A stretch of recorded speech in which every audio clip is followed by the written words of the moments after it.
President Biden laying out what he called the first tranche of U.S. sanctions against Russia and acknowledging the potential impact on Americans.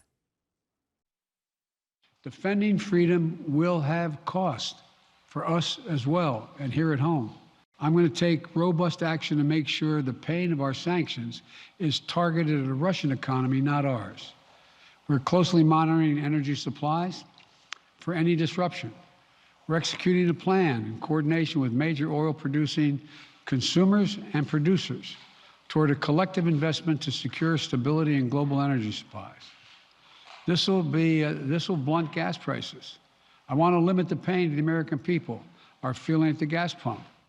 Let's bring in Josh Rogin, CNN political analyst and Washington Post columnist. The president well aware that punishing Russia could feed into that global inflation story. It's a big challenge. It's going to take the White House working with its allies. It's going to take unity if he really wants to blunt those high gas prices.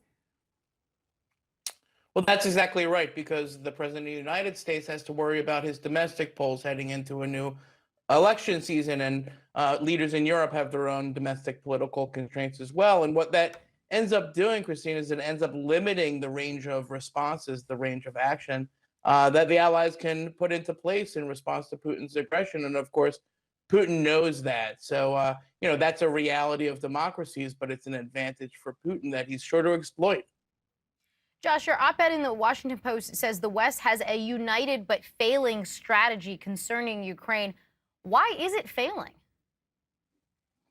Well, it alludes to what we were just talking about. It's that if you want to keep 27 European countries and the United States together, well, there's only a few things that they're together on: some banking sanctions, some oligarch punishment, etc. None of that is ever going to be enough to deter Putin from doing what he said he wants to do, which is to resurrect the old Soviet empire. And so what the Ukrainians told me in my recent trip to the Munich Security Conference was very clear. They're like, your unity is going to cost us our lives. And they would much rather have America helping them more than keeping its unity with the Europeans, but they don't really have a choice. And, that basic unity is good. Diplomacy is good. But if it doesn't solve the problem, which is to stop Putin, then really what good is it? That's what I argue. Let me ask you about, you mentioned that there's not a lot of choices because of elections, midterms here and elections in Europe, in terms of blunting high gas prices and, but couldn't they do strategic petroleum reserve,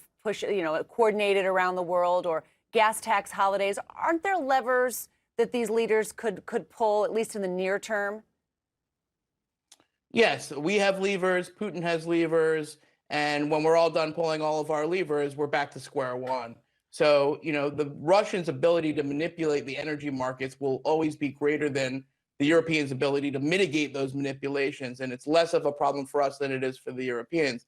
That sort of gets us back to where we started, Christine, which is like, if you're only going to do the things that we can say won't hurt us, then we're not going to do much at all. And for the Ukrainians, it's an existential problem. For them, they have to do everything because they're about to get slaughtered. So for them, our calculations about energy prices and inflation seem pretty ridiculous, frankly. Right.